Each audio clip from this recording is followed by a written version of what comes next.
Alright, hey guys, this video is going to be all about why the marginal revenue curve is different than the demand curve. Before, in perfect competition, marginal revenue and demand and average revenue and price, they were all equal. The firm was a price taker, everything was equal. Whatever the market decided, the firm was supposed to accept that. But now the difference is, instead of many different firms being in the market, now it's imperfect competition, so it's a little bit less firms, and each firm was able to decide a little bit upon the price of the product. So now the demand curve is not perfectly elastic. Now the demand curve is going to be more downward sloping. By having a downward sloping demand curve, now we have a different marginal revenue curve. So it's easy to explain this with looking at a monopoly. So monopoly, only sell every product, and a key point is that they have to charge the same price for every single unit sold. For a single price monopolist, a price discriminator, something else, another topic, but for right now, every single unit sold has to be the same exact price. I'll kind of go through this whole table and be able to kind of try to hopefully explain it using through kind of some visual examples with the quantity effect and the price effect, how that changes marginal revenue, why marginal revenue is different than price. So for a monopolist, when they're kind of constricted by the demand curve. They're not going to supply more than the demand curve because they're the only ones supplying it. If they supply more, it's just kind of a waste of their product. If it's not going to be, people are going to be demanding it. So, if let's say the price of this product is going to be $11, quantity demanded is going to be 0. So, no, they're not going to be able to supply any. No one in this firm is going to be willing to supply. Total revenue equals 0. Marginal revenue and average revenue is negligible. So, in order to sell one unit, they have to lower the price to, let's say, $10. So this is my one unit at a price of $10. The total revenue then equals 10. The marginal revenue went from 0 to 10, so the marginal revenue equals 10. And the average revenue is the total revenue divided by the quantity. 10 divided by 1 equals 10 as well. Okay, things work well so far. We have our price is also equal to our demand curve, and marginal revenue will both equal 10. But now here's where it gets a little bit trickier. If I want to sell another one, I can't keep with the price at 10 because there's no quantity demand for it. I need to lower the price of the second unit sold to, let's say, $9 to make it a little bit prettier. Now, having that $9, 2 people want to buy it. I cannot charge the first person $10 for their product and then $9 for the second product because it's a single price monopolist. So they have to charge them $9 for both. This is kind of where the price effect and the quantity effect help explain the change of total revenue. So kind of marginal revenue is the change of total revenue. This helps explain it. So let's fill out our chart first. Price of 9, quantity of 2 now.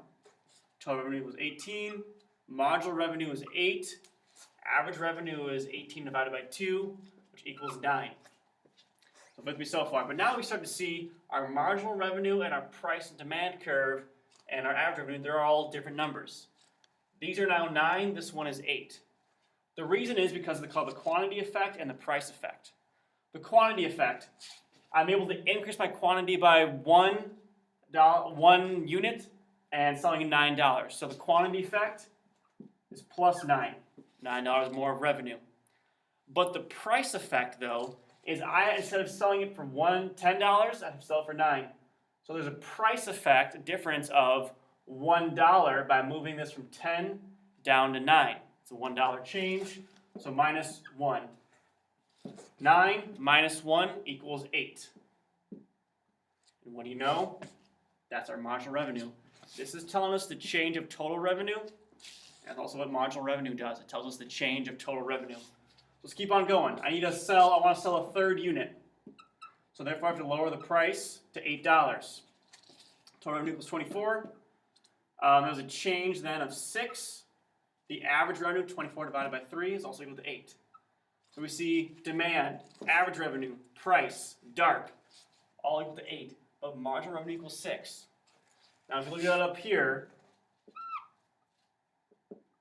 I'm able to sell an additional unit for $8. So the quantity, I'm selling one more quantity for $8.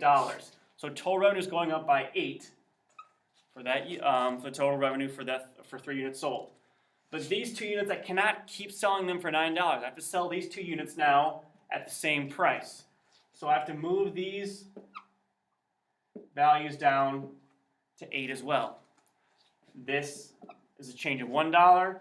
This is a change of $1. So the price effect of changing these 2 previous units both down to $8, it's a $2 price effect.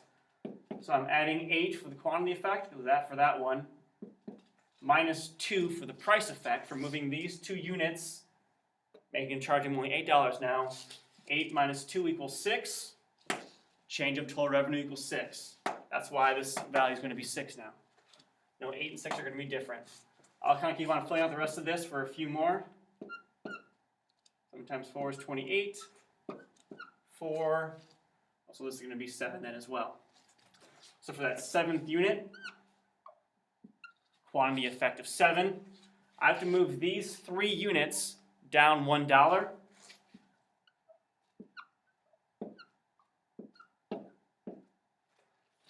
So the quantity effect is 7, and the price effect of moving 3 units down $1 is 3. Minus 3, a positive 7 equals 4. That explains the change of total revenue.